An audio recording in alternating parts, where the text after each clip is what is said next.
अस्सलाम वालेकुम, I am समरा शाहीन। जैसा कि हम लोगों ने वेरिएशंस और जेनेटिक्स चैप्टर स्टार्ट किया हुआ है, तो इसमें आज हम लोगों ने स्टार्ट करना है सेक्स लिंकेज। सेक्स लिंकेज क्या होता है? जैसे कि हम लोगों ने जीन लिंकेज पिछले टॉपिक में पढ़ा। जीन लिंकेज क्या होता है कि जीन जो है वो मिलके अगर एक जगह पे इकट्ठी रह रही हैं तो वो क्या करवाती हैं, क्रोमोसोम्स में अगर वो लिंकेज बना के रहती हैं तो वो जीन लिंकेज बनाती हैं। इसी तरह वो जीन जो एक्स सेक्स क्रोमोसोम्स के ऊपर होंगी, एक्स या वाई के ऊपर, उन्हें सेक्स लिंकेज बोलते हैं। सेक्स लिंकेज ह्यूमन में कैसी होती है कि ह्यूमन में मैनी बहुत ज्यादा ट्रेड्स जो हैं वो सेक्स लिंकेज जीन्स कंट्रोल कर रही होती हैं। तो बहुत ज्यादा ट्रेड्स जैसा कि हीमोफीलिया, कलर ब्लाइंडनेस, ये सेक्स क्रोमोसोम्स के ऊपर ये ट्रेड्स मौजूद होती हैं। हीमोफीलिया और कलर ब्लाइंडनेस क्या है? ये एक एक्स लिंक्ड रिसेसिव ट्रेट है। अब हीमोफीलिया और कलर ब्लाइंडनेस की किस तरह एक्स लिंक्ड रिसेसिव ट्रेट है, ये इसको हम नेक्स्ट डिटेल से देखते हैं अगली स्लाइड्स में। इसके अलावा हाइपोफॉस्फेटेमिक रिकट्स और विटामिन डी रिकट्स जो हैं, ये है एक्स लिंक्ड डोमिनेंट ट्रेट। अब विटामिन डी रिकट और हाइपोफॉस्फेटेमिक रिकट्स क्या होती है? अगर विटामिन डी की कमी की वजह से रिकट हो रही है तो इसको विटामिन डी रिकट्स बोलते हैं। और अगर हाइपो का मतलब होता है कम, फॉस्फेटेमिक का मतलब होता है फॉस्फेट मॉलिक्यूल का, फॉस्फेट की कमी की वजह से अगर रिकट हो रही है तो उसको हाइपोफॉस्फेटेमिक रिकट्स बोलते हैं। रिकट्स होता क्या है? रिकट्स एक ऐसी डिजीज होती है जिसमें बोन्स डिफॉर्म्ड हो जाती हैं, बोन्स की शेप चेंज हो जाती है, बोन्स वीक हो जाती हैं। तो ये जो है ये ज्यादातर न्यूट्रिएंट्स की कमी की वजह से होती है रिकट। हाइपोफॉस्फेटेमिक रिकट्स और विटामिन डी रिकट्स के जीन्स हमेशा एक्स लिंक्ड डोमिनेंट ट्रेट होंगे, जबकि हीमोफीलिया और कलर ब्लाइंडनेस की डिजीज जो है ये एक्स लिंक्ड रिसेसिव होंगी। जो पैटर्न या इनहेरिटेंस का ट्रांसफर होने का पेरेंट टू ऑफस्प्रिंग में एक्स लिंक और वाई लिंक जीन का डिफरेंट होता है। दोनों का मतलब एक्स लिंक का कैसे होगा, वाई लिंक का कैसे होगा, वो नेक्स्ट स्लाइड्स में हम देख लेते हैं कि कैसे एक्स लिंक जीन ट्रांसफर होती हैं। अब जो है एक्सपेरिमेंटल मैटिंग पॉसिबल नहीं है ह्यूमन की, जैसा कि एनिमल्स की, बर्ड्स की और प्लांट्स की एक्सपेरिमेंटल मैटिंग करवा के उनकी प्रीडिग्री मैयर, उसकी डिजीजेस को किया जा सकता है मैयर। लेकिन ह्यूमन में क्योंकि एक्सपेरिमेंटल मैटिंग पॉसिबल नहीं है, तो फिर क्या करते हैं, अगर कोई डिजीज को देखना हो कि वो डिजीज कैसे ट्रांसफर हो रही है, किस जनरेशन से शुरू हुई है, किस जनरेशन पे एंड हुई है, तो हम उस पेशेंट की फैमिली प्रीडिग्री देख लेते हैं, फैमिली का उसका शजरा नसब देख लेते हैं, जिससे उस डिजीज का पता चल जाता है। जैसा कि हेपेटाइटिस और डायबिटीज के मरीज अगर जाते हैं चेकअप करवाने के लिए डॉक्टर के पास, तो डॉक्टर पहले ये पूछते हैं कि आपने ये पेरेंट्स में ये डिजीज है, तो वो पेरेंट्स में डिजीज का पूछने का मतलब है कि वो जो है वो इनहेरिटेड डिजीज है, वो पेरेंट्स से ऑफस्प्रिंग में ट्रांसफर होती है।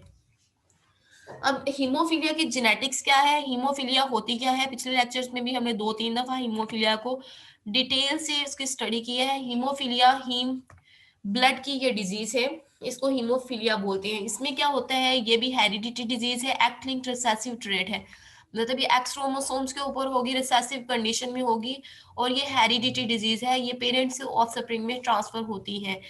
अब इसमें होता क्या है, ये डिजीज क्यों होती है, या तो वो जो जीन्स, वो क्लॉटिंग फैक्टर जो कि ब्लड को क्लॉट करवाते हैं वो एब्सेंट होंगे, या फिर वो मेल फंक्शनल होंगे, जिसकी वजह से अगर कट लग जाता है तो ब्लीडिंग स्टॉप नहीं होगी, कंटिन्यूसली ब्लीडिंग की वजह से डेथ हो जाएगी।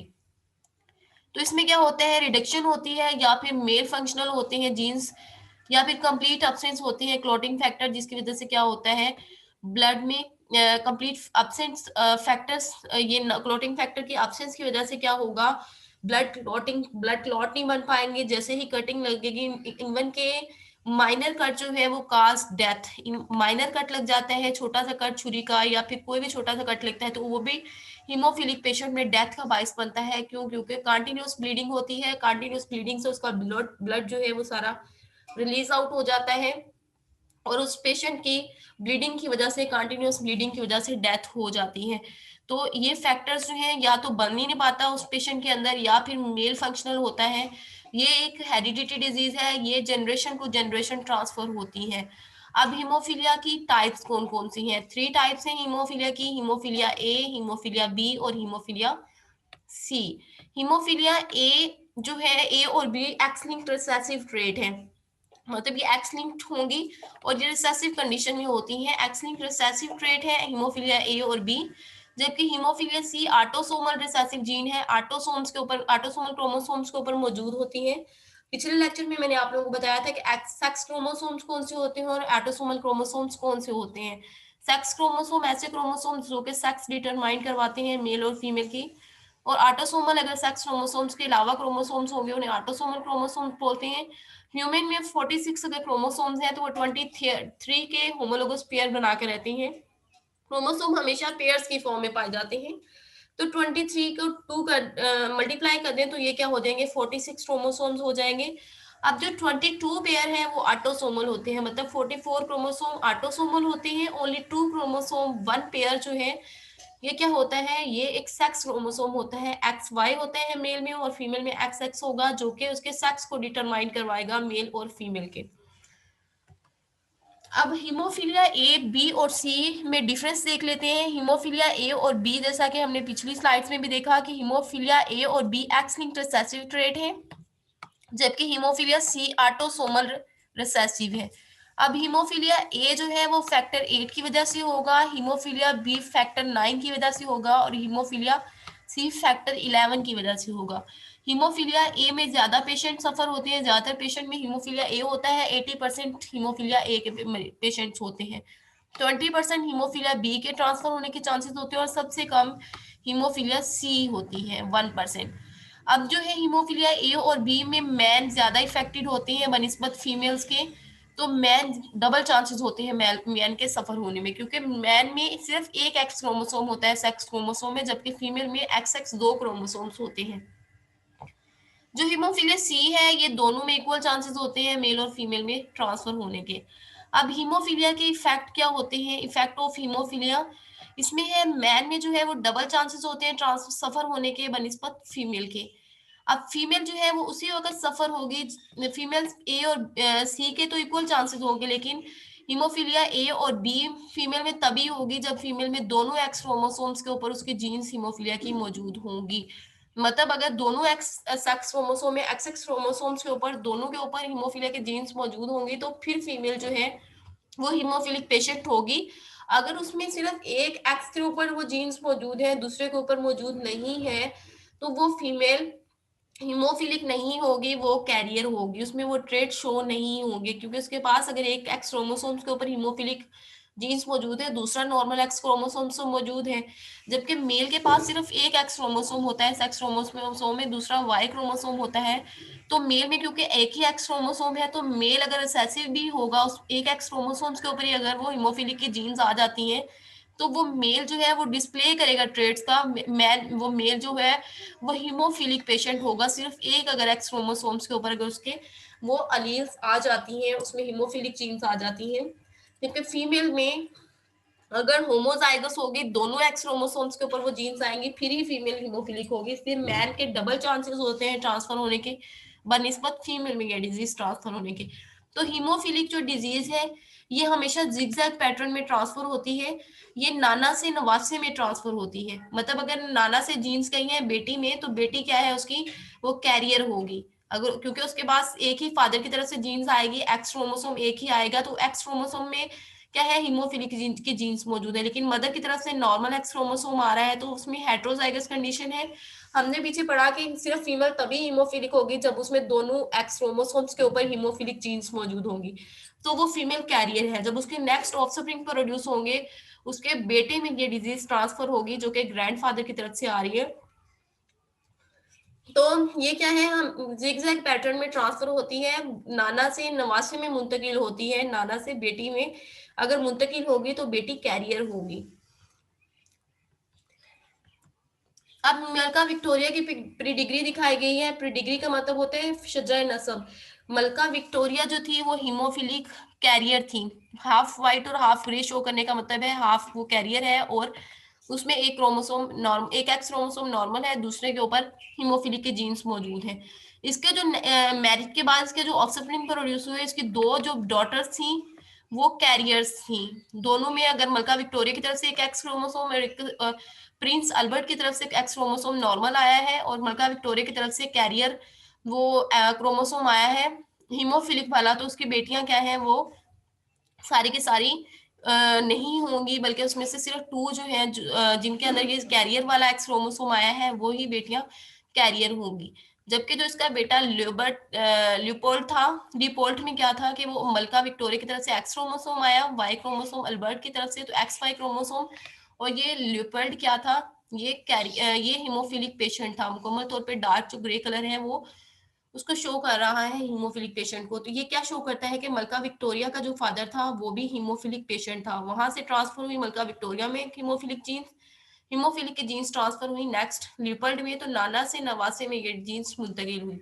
इसी तरह ये कैरियर्स जो इसकी अलाइस बेटी थी उसकी जो नेक्स्ट ऑफस्प्रिंग थे उसकी दो बेटियां कैरियर थी और एक बेटा जो था वो हीमोफिलिक था। तो यहाँ से नानी से ट्रांसफर हो रही है जीन्स इसमें नवासे में। तो उसके बाद क्या हुई, वो जो ये वाली बेटी है इसमें क्या है, ये भी कैरियर है, इसका भी एक बेटा क्या था उसमें वो जीन्स मौजूद थी जो कि एलेक्सिस में ट्रांसफर हुई। इसी तरह लियोपर्ड जो मलका विक्टोरिया का बेटा जो हीमोफिलिक पेशेंट था उसकी बेटी कैरियर, जैसे मलका विक्टोरिया कैरियर थी उसमें अपने फादर की तरफ से वो जीन्स आई हीमोफिलिया की।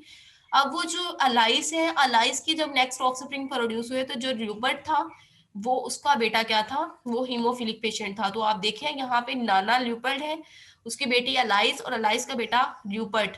तो ये क्या है, नाना से नवासे में जीन्स ट्रांसफर हुई है, डायरेक्ट जो है वो बेटे में ट्रांसफर नहीं हुई। तो ये जिगजैग पैटर्न में हमेशा जीन्स ट्रांसफर होती हैं। और इसमें जितने भी मेल्स देखें, मेल्स हीमोफिलिक हैं और फीमेल जो है वो कैरियर्स हैं, क्योंकि फीमेल के पास दो एक्स क्रोमोसोम्स होते हैं। अगर एक एक्स क्रोमोसोम्स के ऊपर हीमोफिलिया के जीन्स मौजूद है, दूसरे के ऊपर नहीं है, तो वो क्या है, वो कैरियर होंगी। तो मेल जो है वो ज्यादा सफर हो रहे हैं इसमें, क्योंकि मेल्स के अंदर सिर्फ एक एक्स क्रोमोसोम्स होता है। तो ये उसकी मलका विक्टोरिया की प्रीडिग्री दिखाई गई है जिसमें मेल सारे क्या है, वो हीमोफिलिक पेशेंट है। उसके बाद कलर ब्लाइंडनेस। कलर ब्लाइंडनेस एक ऐसी डिजीज है जिसमें ह्यूमन आई में three primary cones red, green और ब्लू कोन में से कोई एक कोन एब्सेंट होगी, जिसकी वजह से एक कोन एब्सेंट है या दो कलर की कोन्स एब्सेंट है, जिसकी वजह से ह्यूमन जो है वो थ्री प्राइमरी कलर्स में डिस्टिंग्विश नहीं कर पाता। वो इसके मिले जुले शेड देखता है, जैसे कि ब्लू कलर की अगर कोन एब्सेंट होगी तो वो ब्लू कलर और उससे कॉम्बिनेशन से जो कलर प्रोड्यूस होंगे उसको नहीं डिस्टिंग्विश कर पाता। तो इसमें थ्री टाइप्स की कोन होती है। जो नॉर्मल ह्यूमन होता है वो ट्राइक्रोमेटिक होते हैं। थ्री टाइप्स की कोन्स रेटिना में मौजूद होती हैं आईज की। आईज की रेटिना क्या है, ये आई के सबसे इंटरनल लेयर है, बहुत सेंसिटिव लेयर है। ये क्या करवाती है, कलर डिस्टिंग्विश करवाती है। वहां पे कोन्स मौजूद होती है जो कि कलर की डिस्टिंग्विश करवाती है। और वहां पे ऑप्टिक नर्व्स आई हुई होती हैं ब्रेन की तरफ से, वो नर्व्स क्या करवाती हैं, कलर डिस्टिंग्विश में हेल्प आउट करवाती हैं। अब जो नॉर्मल ह्यूमन है उसमें ट्राइक्रोमेटिक्स होते हैं, वो तीनों कलर की कोन्स नॉर्मल ह्यूमन में मौजूद होती हैं। वो कौन सी कोन्स होती हैं, रेड, ग्रीन और ब्लू कलर की कोन्स तीनों मौजूद होती हैं। जो जैसा कि हमारी आइस में एक प्रोटीन होती है जो कि लाइट को एब्जॉर्ब करती है, लाइट ऑब्जॉर्बिंग प्रोटीन को ऑप्सिन बोलते हैं। ये आप लोगों ने याद रखना है, लाइट एब्जॉर्बिंग प्रोटीन को ऑप्सिन बोलते हैं, जो कि आइस में मौजूद होती है, लाइट को एब्जॉर्ब करती है। अब जो जीन्स होती हैं रेड और ग्रीन कलर की, वो एक्स क्रोमोसोम्स के ऊपर मौजूद होती हैं, जबकि ब्लू कलर की जो जीन्स हैं वो ऑटोसोम 7 पे मौजूद होती है, ऑटोसोमल नंबर 7 पे मौजूद होती है। तो ये क्या है, ये रेड ग्रीन की क्या है, ज्यादा वो है, ये एक्स क्रोमोसोम्स के ऊपर मौजूद होंगी।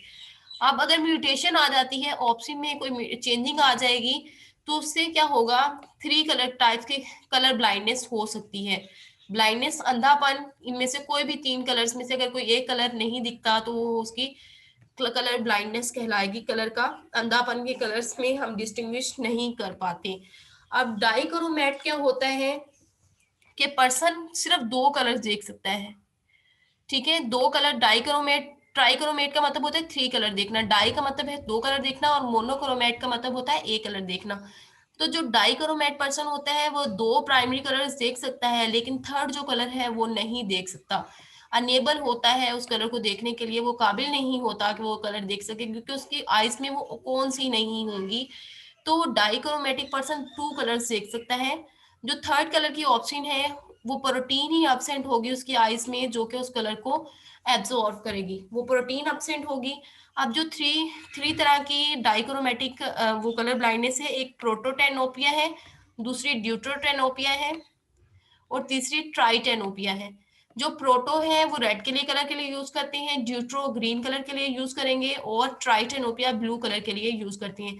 अगर पर्सन रेड कलर नहीं देख पा रहा तो इसको प्रोटोटेनोपिया कलर ब्लाइंडनेस बोलते हैं। इसमें पर्सन अगर रेड नहीं देख पा रहा तो ग्रीन और ब्लू देख सकेगा, ठीक है। ग्रीन और ब्लू की तो इसके पास ऑप्शन होगी, जबकि रेड कलर की नहीं होगी, इसको प्रोटोटेनोपिया बोलते हैं। ड्यूटरोटेनोपिया में क्या होता है कि पर्सन के पास ग्रीन कलर की जीन्स नहीं होती, ग्रीन कलर की प्रोटीन नहीं होती। जब ग्रीन कलर की नहीं होगी, वो ग्रीन को नहीं देख सकेगा, तो इसको ग्रीन कलर ब्लाइंडनेस भी बोलते हैं या ड्यूटरोटेनोपिया बोलते हैं। ग्रीन कलर नहीं देख पाएगा तो मतलब वो रेड और ब्लू कलर इजीली देख सकेगा, रेड और ब्लू देख सकता है लेकिन ग्रीन कलर नहीं देख सकता। इसी तरह जो ट्राइटेनोपिया है, ये ऑटोसोमल है, ऑटोसोमल नंबर 7 पे मौजूद होती है। इसमें क्या करता है पर्सन जो है वो, इसको ब्लू कलर ब्लाइंडनेस बोलते हैं। पर्सन ब्लू कलर की जीन्स इसके आईज में अब्सेंट होती हैं। जब ब्लू कलर की अब्सेंट है तो वो पर्सन रेड और ग्रीन तो देख सकता है लेकिन ब्लू कलर वो नहीं देख सकता, तो इसको हम बोलते हैं डाइक्रोमैट, मतलब 2 कलर्स देख रहा है, थर्ड कलर की ऑप्शंस मौजूद नहीं है। अब उसके अलावा कुछ पीपल जो है वो रेड और ग्रीन तो देख लेते हैं, लेकिन उसके बाद क्या करते हैं, वो किस तरह उस कलर को देखते हैं, उनके शेड्स देखते हैं, मतलब मिक्सचर देखते हैं, वो मिक्सचर की फॉर्म में नजर आ रही होती है। तो इसको हम बोलते हैं एबनॉर्मल, क्योंकि उसके अंदर एबनॉर्मल ऑप्शन पाई जाती है। रेड ग्रीन देख तो सकते हैं लेकिन उनका कॉम्बिनेशन देखते हैं, उसको अल्टरनेटिव शेड में देखते हैं। तो इसमें क्या होता है, उसमें जो ऑप्शन है वो जो है वो पार्शनली फंक्शनल होती है, थोड़ा बहुत वर्क कर रही होती है, जिसकी वजह से वो उसके अल्टर्ड शेड देख सकते हैं। अब प्रोटोनेमोलस जो है वो क्या होती है, वीक होती है। रेड कलर के लिए प्रोटो हमने कहा था रेड कलर के लिए यूज करते हैं, ड्यूट्रो ग्रीन कलर के लिए, और थर्ड वाला जो था उसको हम बोलते थे उसके लिए रेड ग्रीन, और उसको ब्लू के लिए यूज करते थे। तो प्रोटोनेमोलस है, ड्यूटरनेमोलस है कि इसमें जो है वो पार्शली फंक्शनल होगी ऑप्शन, जिसकी वजह से वीक विजन होगी रेड कलर में और ग्रीन कलर में। अब मोनोक्रोमैट क्या होते हैं, मोनोक्रोमैट पर्सन जो है वो सिर्फ एक कलर की उसमें कॉन्स मौजूद होंगी। नॉर्मल जो पर्सन होता है वो ट्राइक्रोमैट होता है, उसमें तीनों कलर की कॉन्स मौजूद होती हैं। डाइक्रोमैट में 2 तरह की कॉन्स मौजूद होंगी। मोनोक्रोमैट में सिर्फ एक तरह की कॉन्स मौजूद होंगी, जिसकी वजह से पर्सन सिर्फ एक कलर देख सकता है।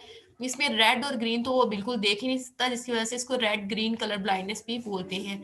और इसमें सिर्फ वो ब्लू कलर देख सकता है, और ब्लू से मिलते जुलते जो कलर है वो देख सकता है, रेड और ग्रीन बिल्कुल भी नहीं देख सकता। इसको ट्रू कलर ब्लाइंडनेस बोलते हैं, क्योंकि जो मेन कलर है रेड और ग्रीन उसी को वो नहीं देख पा रहा, तो इसको ट्रू कलर ब्लाइंडनेस बोलते हैं। ये क्योंकि ऑटोसोमल है, तो वो क्या है, मोनोक्रोमैट जो है ये एक्स लिंक्ड रिसेसिव ट्रेट है, मोनोक्रोमैट एक्स लिंक्ड रिसेसिव ट्रेट है। अब ये जो है कि रेड ग्रीन कलर जो है ये नहीं देख सकता, इसलिए इसको रेड ग्रीन कलर ब्लाइंडनेस भी बोल सकते हैं। तो ये एमसीक्यूज में आ सकते हैं, which is called red green colour blindness, monochromat, dichromat या ट्राइक्रोमैट, तो मोनोक्रोमैट लिखोगे। ये भी ट्रांसफर होती है हमेशा जिगजैग पैटर्न में, पेरेंट्स से और ग्रैंडफादर से ग्रैंडसन में ये ट्रांसफर होगी जिगजैग पैटर्न में। इसमें भी मैन के सफर होने के चांसेस ज्यादा होते हैं बनिस्बत फीमेल के, मैन ज्यादा इफेक्टेड होंगे इस डिजीज से। अब कलर ब्लाइंडनेस के लिए ये क्रॉस दिखाया गया है। जो कैरियर है उसके अंदर अगर सी वाली जीन्स मौजूद है तो वो होगी कैरियर। अब इसमें एक एक्स कैरियर वाला है सी वाला, और एक एक्स नॉर्मल है, जबकि मैन में एक्स और वाई दोनों क्रोमोसोम्स नॉर्मल है, एक्स नॉर्मल है। अब ये एक्स सी वाले का क्रॉस अगर एक्स के साथ करवाते हैं तो क्या है, एक्स सी और एक्स, फिर एक्स सी और वाई का करवाते हैं तो ये एक्स सी और वाई। इसी तरह ये वाला एक्स और वाई है, तो ये वाले एक्स का क्रॉस पहले इस एक्स के साथ करवाते हैं, फिर इसी एक्स का क्रॉस वाई के साथ करवाते हैं। तो इसमें जो क्या होगा, जो एक्स सी और एक्स वाली क्या है कैरियर होगी, इसी तरह एक्स सी और वाई वाला नॉर्मल होगा, एक्स सी और वाई वाला क्या है ये हीमोफिलिक है। आप देखें सिर्फ इसके पास एक एक्स क्रोमोसोम था, वाई के ऊपर तो वो जीन्स नहीं थी क्योंकि ये एक्स के ऊपर मौजूद है। मैन के पास एक्स क्रोमोसोम्स है, इसके अलावा दूसरा एक्स क्रोमोसोम्स नहीं है, जिसकी वजह से मैन कलर ब्लाइंडनेस का ज्यादा डबल चांसेस होते हैं मैन में। जबकि फीमेल में भी अगर एक्स सी मौजूद है लेकिन फीमेल कैरियर है, उसमें ये ट्रेड शो नहीं हो रही क्योंकि उसके पास नॉर्मल एक्स क्रोमोसोम मौजूद है, तो फीमेल इसमें बेनिफिट्स में रह जाती हैं। उसके अलावा ये नॉर्मल फीमेल है, इसमें दोनों एक्स क्रोमोसोम्स मौजूद हैं, तो ये वाली फीमेल भी क्या है ये इफेक्टेड नहीं होगी। सिर्फ एक फीमेल में ये जीन्स आई है, अगर मदर कैरियर थी तो एक जो बेटी है वो कैरियर होगी, और एक बेटा जो है अगर उसमें एक ही एक्स क्रोमोसोम्स आया है मदर की तरफ से, दूसरा वाई फादर की तरफ से आया है, तो वो बेटा क्या होगा, वो इफेक्टेड होगा, उसमें ट्रेड्स शो होंगी, वो कलर ब्लाइंड पेशेंट होगा।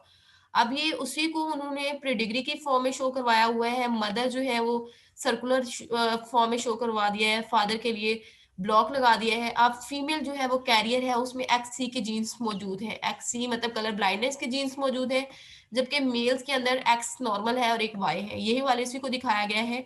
अब इसमें एक एक्स और इस एक्स का क्रॉस करवाएंगे तो क्या हुआ, एक एक्स सी और एक्स प्रोड्यूस हुआ। फिर उसके बाद एक्स एक्स का एक्स के साथ करवाया तो एक्स एक्स, इसके बाद एक्स का वाई के साथ करवाया तो एक्स वाई, मतलब एक मेल और एक फीमेल प्रोड्यूस हुए, दोनों नॉर्मल। अब जो अफेक्टेड एक्स सी था उसका जब क्रॉस करवाया एक्स के साथ तो कैरियर फीमेल प्रोड्यूस हुई एक्स सी, और ये वाला कलर ब्लाइंड, उसका जो सन था वो कलर ब्लाइंड था। एक एक्स क्रोमोसोम्स के होने की वजह से फीमेल में दो एक्स क्रोमोसोम है, एक इफेक्टेड है तो दूसरा नॉर्मल है, जिसकी वजह से फीमेल कैरियर है। मेल में एक ही एक्स क्रोमोसोम है जिसकी वजह से मेल क्या है वो इफेक्टेड है। अब ये वाली जो डॉटर है ये कैरियर है, मतलब इसके पास जीन्स आई अपने फादर की तरफ से, तो वो फादर की जीन्स इसने ट्रांसफर की नेक्स्ट अपने सन में, तो ये क्या है, ये जिग जैग पैटर्न में ये डिजीज ट्रांसफर हो रही है। अब उसके बाद है डायबिटीज मेलाइटस। ये क्या है, डायबिटीज शुगर को बोलते हैं। तो डायबिटीज क्या है, ये हीट्रोजेनस ग्रुप ऑफ डिसऑर्डर है कि इसकी बहुत ज्यादा वजूहात होती हैं। आप लोगों ने हार्मोनल कंट्रोल में भी पढ़ा होगा कि डायबिटीज जो है वो हार्मोन्स की कमी में, इंसुलिन की कमी या ज्यादती की वजह से भी डायबिटीज होती है। तो ये हेट्रोजीनस ग्रुप ऑफ डिसऑर्डर है, ये मल्टीफैक्टोरियल है, इन्वायरमेंट भी इसके ऊपर इफेक्ट कर रहा होता है। अगर मीठी चीजें ज्यादा खाई जाए तो उससे भी डायबिटीज होने का खतरा होता है। डायबिटीज में क्या होता है, ब्लड शुगर लेवल हाई हो जाता है, raised blood glucose level, blood glucose level high होगा। जब ब्लड ग्लूकोज लेवल हाई होगा तो वो कहलाएगी डायबिटीज मेलाइटस। इसमें क्या होता है, ये भी हेरिडिटरी डिजीज है, ये भी पेरेंट्स से ऑफस्प्रिंग में ट्रांसफर होती है। जब डॉक्टर के पास चेकअप के लिए जाते हैं, शुगर टेस्ट करवाने के लिए जाते हैं, तो डॉक्टर इसीलिए पूछते हैं कि आपके पेरेंट्स में से किसी को थी डायबिटीज। तो ये क्या है, ये हेरिडिटरी डिजीज है, ये पेरेंट्स से ऑफस्प्रिंग में ट्रांसफर होती है। इसमें क्या होता है ये डिजीज में कि ब्लड शुगर लेवल हाई हो जाता है और हमारी बॉडी उस शुगर को मेटाबोलाइज नहीं कर पाती, उसकी कैटाबोलिज्म नहीं कर पाती, जिसकी वजह से ब्लड में शुगर लेवल हाई हो जाता है और वो शुगर यूरिन के थ्रू पास आउट होता है। यूरिन के थ्रू वो ग्लूकोज लेवल, जो ग्लूकोज है वो एक्सक्रीट आउट होता है। अब डायबिटीज के हार्मफुल इफेक्ट क्या होते हैं जिसको डायबिटीज होती है, फर्स्ट उसकी अलामत क्या होती हैं, डायबिटीज की बॉडी वेट का बढ़ जाना, उसके अलावा मुख्तलिफ उसकी अलामत होती हैं, प्यास लगना, बार बार पानी की शिद्दत महसूस होना, यूरिन एक्सक्रीशन की हाजत फील होना, तो ये वाली इसकी अलामत हैं। इसके हार्मफुल इफेक्ट क्या होती हैं जिसको डायबिटीज होती हैं, ब्लड शुगर लेवल हाई होने की वजह से उसका किडनी फेल होने का खतरा होता है। नंबर 2 पे उसके लिम्स एम्पुटेशन हो जाती हैं, उसके लिम्स जो है उसमें उसका प्रॉपर वो वर्क नहीं कर पाते हैं, उसमें स्वेलिंग स्टार्ट हो जाती है। उसके बाद अडल्ट में ये ब्लाइंडनेस का बायस बनती है, अंधेपन का बायस बनती है अगर अडल्ट में ये डायबिटीज हो जाए। इसके अलावा हार्ट से रिलेटेड डिजीजेज होंगी डायबिटीज की वजह से। जो डायबिटीज पेशेंट है उसको ये तमाम चीजों का खतरा होता है, उसका किडनी फेल होने का खतरा होता है, हार्ट अटैक का मसला होता है, ब्लाइंडनेस हो सकती है, उसको लोअर लिम्ब एम्पुटेशन हो सकती है। अब डायबिटीज की टू टाइप्स हैं, डायबिटीज 1 और 2। इन टाइप्स जो है इसकी 2 है, ये आप लोगों ने अच्छे तरीके से याद रखना है, टाइप 1 और टाइप 2। टाइप 1 को आईडीडीएम बोलते हैं और टाइप 2 को एनआईडीडीएम बोलते हैं। आईडीडीएम का मतलब होता है insulin, I mean insulin D dependent, D से डायबिटीज, एन से mellitus. Insulin dependent diabetes mellitus को आईडीडीएम बोलते हैं और non insulin dependent diabetes mellitus को एनआईडीडीएम बोलते हैं। तो ये टाइप 1 और टाइप 2 डायबिटीज के टाइप्स हैं। इनको क्यों इस तरह, क्या फर्क होगा इन दोनों में। जो टाइप 1 आईडीडीएम है इसमें क्या होता है कि पैंक्रियाटिक हार्मोन इंसुलिन प्रोड्यूस नहीं हो पाता, क्योंकि इंसुलिन में ग्लूकोज को कन्वर्ट करवाना होता है ग्लाइकोजन में, ग्लूकोज की मेटाबॉलिज्म करवानी होती है, तो वो इंसुलिन ही प्रोड्यूस नहीं हो पाता। पैंक्रियाज के बीटा सेल्स इंसुलिन प्रोड्यूस नहीं कर पाते, जिसकी वजह से क्या होता है बॉडी में ग्लूकोज लेवल हाई हो जाता है। ग्लूकोज, इंसुलिन अगर आएगी तो वो मेटाबॉलिज्म करवाएगी, ग्लूकोज के लेवल को लो करवाएगी, लेकिन इसमें क्या होता है इंसुलिन की प्रोडक्शन की कमी की वजह से क्या होता है, प्रोडक्शन ना होने की वजह से ब्लड में ग्लूकोज लेवल हाई हो जाता है। ये ऑटो इम्यून डिसऑर्डर है। इम्यून सिस्टम जो है वो क्या करता है, पैंक्रियाटिक सेल को डैमेज करना शुरू कर देता है, जिसकी वजह से पैंक्रियाटिक के सेल जो है, पैंक्रियाज के सेल, वो इंसुलिन प्रोड्यूस नहीं कर पाते। इसमें जो है वो इम्यून सिस्टम एंटीबॉडीज बनाते हैं। वो एंटीबॉडीज क्या करते हैं, अपने ही पैंक्रियाज को के सेल्स को डैमेज करना शुरू कर देते हैं। इसके अलावा कुछ बैक्टीरिया होते हैं, वो भी क्या करवाते हैं, एंटीबॉडीज बनाना शुरू कर देते हैं, स्टिमुलेट करते हैं एंटीबॉडीज की प्रोडक्शन को। बैक्टीरिया इम्यून सिस्टम को स्टिमुलेट करते हैं और इम्यून सिस्टम एंटीबॉडीज बनाना शुरू कर देता है। वो एंटीबॉडीज अपने ही पैंक्रियाज के सेल्स को डैमेज करना शुरू कर देते हैं।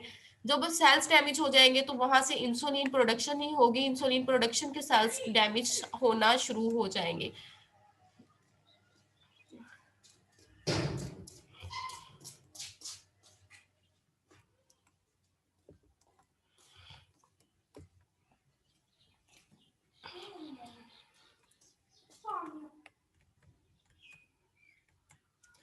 अब जो है आईडीडीएम में क्या था कि इंसुलिन प्रोडक्शन नहीं होगी। इंसुलिन प्रोडक्शन ना होने की वजह से क्या होता है, आईडीडीएम होती है। ये ऑटो इम्यूनल डिसऑर्डर है।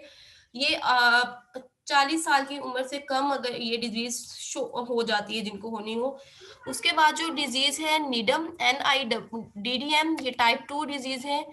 ये किसकी वजह से होती है, ये एंडोजीनस होती है कि ह्यूमन का जो एंडोजीनस जो इंसुलिन है, इंसुलिन प्रोडक्शन तो होती है, लेकिन क्या है कि बॉडी जो है वो रिस्पॉन्स नहीं कर रही होती। बॉडी उसका रिस्पॉन्स जो है वो खत्म कर देती है, आप रिस्पॉन्स शो नहीं कर रही होती।